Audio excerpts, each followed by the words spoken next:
Assalamualaikum warahmatullahi wabarakatuh. Good morning, honorable judge and respected opponents. My name is Muhammad Hassan Romuzi.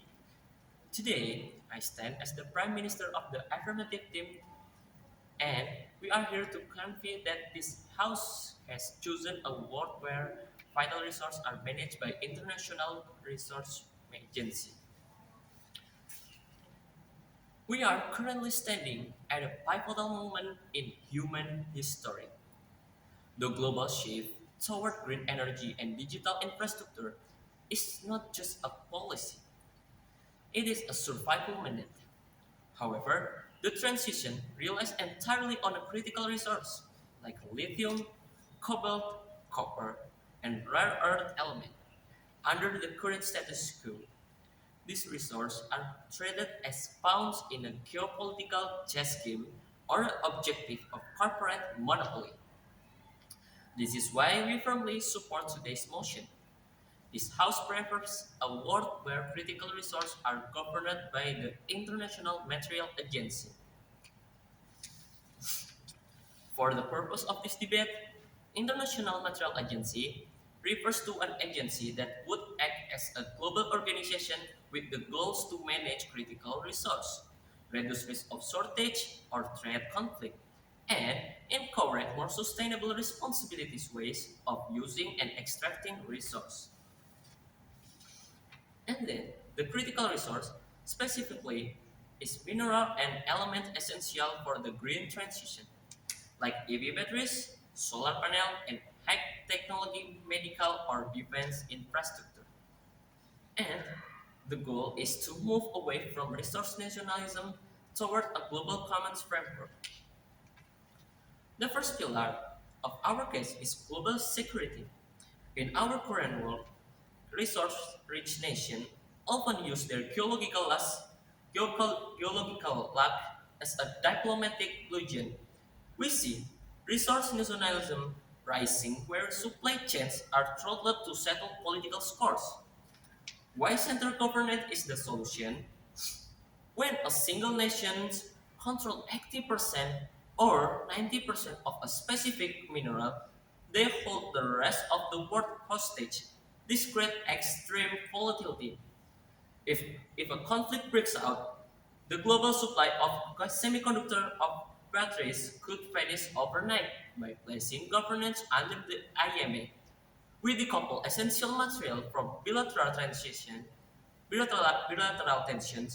The IMA ensures that the access to lithium or cobalt is based on a global development needs rather than the political loyalty. Destabilize the global economy and prevent the next resource war. Mike makes right. We are shifting from a paradigm of Mike makes right to a system governed by international law and shared survival. And then the second pillar is global equity and human rights. There is a dark irony in the green transition.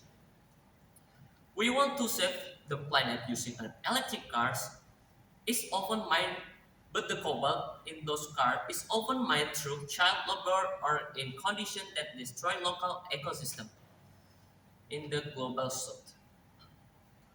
The IMA role in ethical governance is the first one is uniform environmental standards. Currently, environ- currently corporations engage in regulatory arbitrage. They move operation to countries with the weakest environmental laws to save money. The IMA would enforce a universal global floor for mining ethics. If a site fails to meet human rights or ecological standards, it loses its certification to sell to the global market.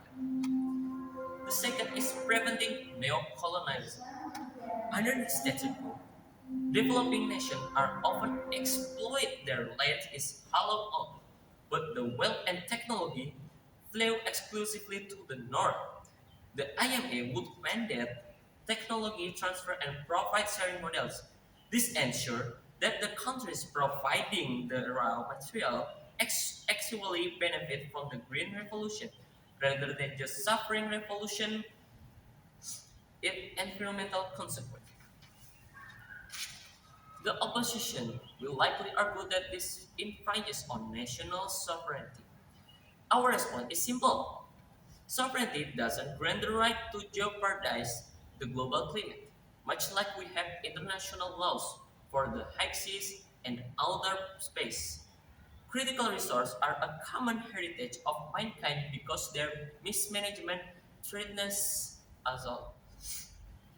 We cannot solve a global crisis with narrow nationalistic mindset.